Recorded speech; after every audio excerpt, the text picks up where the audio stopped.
આ વિસ્તારમાં 15 તારીખે મુખ્યમંત્રીશ્રીએ જાહેરાત કરી હતી કે ખેડૂતોને આગોતરા વાવેતર માટે અમે 15 તારીખે પાણી આપશું અને ખેડૂતોને આવક બમણી થાય એવા હિસાબથી અમને જાહેરાત કરવામાં આવી હતી। ત્યાર પછી હું વિસ્તારમાં રાઉન્ડ મારવા નીકળતા વિસ્તારના લોકોએ મારી પાસે માંગણી કરી કે ભાઈ તમે આમાં સરકારશ્રીમાં રજૂઆત કરો અને કેનાલ મારફત ધાંગધ્રા D24માં પાણી છોડે એટલા માટે। એટલે અમે જિલ્લા કોંગ્રેસ કાર્યાલયથી અમે એક લેટર લખ્યો કાર્યપાલક ઇજનેરને કે ભાઈ આટલા દિવસની અંદર તમે પાણી છોડજો, જો પાણી છોડવામાં નહીં આવે તો હું હળવદ ધાંગધ્રા હાઈવે બ્લોક કરીશ એવી મેં અલ્ટિમેટમ આપ્યું હતું। આજે અમે અહીંયા કણે હાઈવે ઉપર આવ્યા હી અને રસ્તો બંધ કરવા માટે થઈને બેઠા હી અને પોલીસ અમારી ધરપકડ કરે જ્યાં સુધી અમને પાણી પુરવઠા સિંચાઈ વિભાગમાંથી ખાતરી નહીં મળે ત્યાં સુધી અમે અહીંયાથી જવાના નથી। અત્યારે માળિયા હળવદ હાઈવે બ્લોક કરવામાં આવ્યો હતો। જ્યાં સુધી આ કેનાલમાં પાણી નહીં આવે ત્યાં સુધી અમે ખેડૂતોને સાથે રાખી લડત આપવાના છીએ। અત્યારે તમે જોઈ શકો છો જ્યારે આ 4 મહિનાથી આ રિપેરિંગના નામે ને સફાઈના નામે કે તમે નજર અમે જોયું કે કેનાલમાં જે રિપેરિંગ પણ કરવામાં નથી આવી અને સફાઈ પણ કરવામાં નથી આવી તો આટલા દિવસ શા માટે કેનાલ ખેડૂતોને વારી ખેલા આપણા ધારાસભ્ય વિડીયો બનાવીને કે તમને 15 તારીખે પાણી આપશું, 30 તારીખે આપશું। જ્યારે કોંગ્રેસ અલ્ટિમેટમ આવ્યું તે પછી જ કેમ રાતે પાણી છોડવામાં રાતે તેમાં પાણી છોડવામાં કે ખેડૂતો ભેગા ન થઈ શકે। આજની તારીખમાં બધા ખેડૂતો ખેતર વહી ગયા કે અમને પાણી આવશે પણ પાણી હજી આવી શકવાનું નથી, હજી કાંઈ આમાં અમને હુતું નથી પાણી આવે એવું। સંદીપ કાલરિયા, મોરબી, માળિયા વિધાનસભા।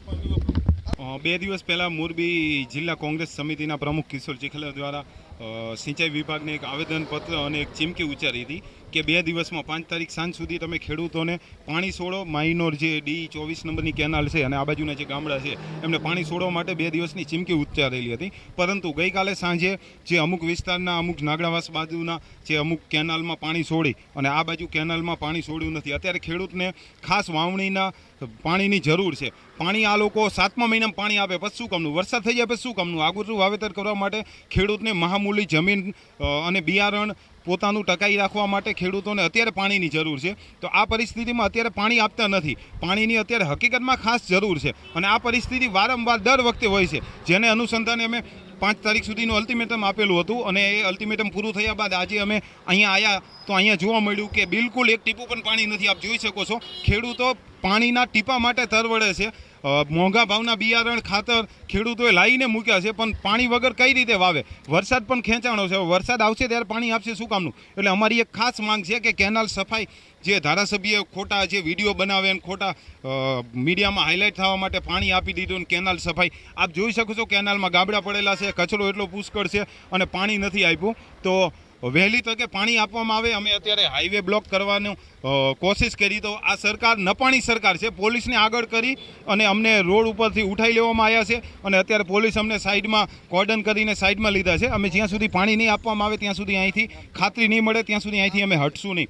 ગોપાલ દોડાલા, હળવદ ધાંગધ્રા યુથ કોંગ્રેસ પ્રમુખ। પાણી 15 તારીખે છોડવાનું હતું, મુખ્યમંત્રીએ જાહેરાત કરી હતી ને 15 તારીખે છોડ્યું નહીં, પછી કે 1 તારીખે છોડવાનું, 1 તારીખે ન છોડ્યું ને કાલ ખોટા વિડીયો બનાવીને થોડુંક પાણી છોડ્યું ને પાણી કેનાલમાં આવ્યું નથી। બધા ખેડૂત આવ્યા નથી કે પાણી છૂટવાનું પાણી છોડ્યું નથી ને મજૂર આવી ગયા છે 15 તારીખ પછી ને પાણી લઈને જવું પડે ખેતર।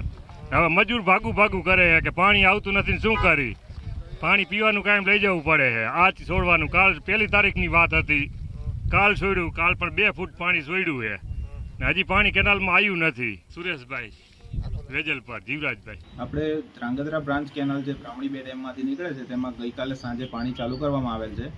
અત્યારે ધ્રાંગધ્રા બ્રાન્ચની 119 કિલોમીટરે પાણી પહોંચેલું છે હરિપર કેરાળા ગામ પાસે અને ટોટલ એની ચેન છે 124 કિલોમીટર। હવે બપોરે 1 વાગ્યાની આજુબાજુ બધી જે ડિસ્ટ્રીબ્યુશન નેટવર્ક છે તેમાં પાણી ચાલુ કરવાનું છે જેથી આજે રાત સુધીમાં બધા ગામોમાં પાણી પહોંચી જશે।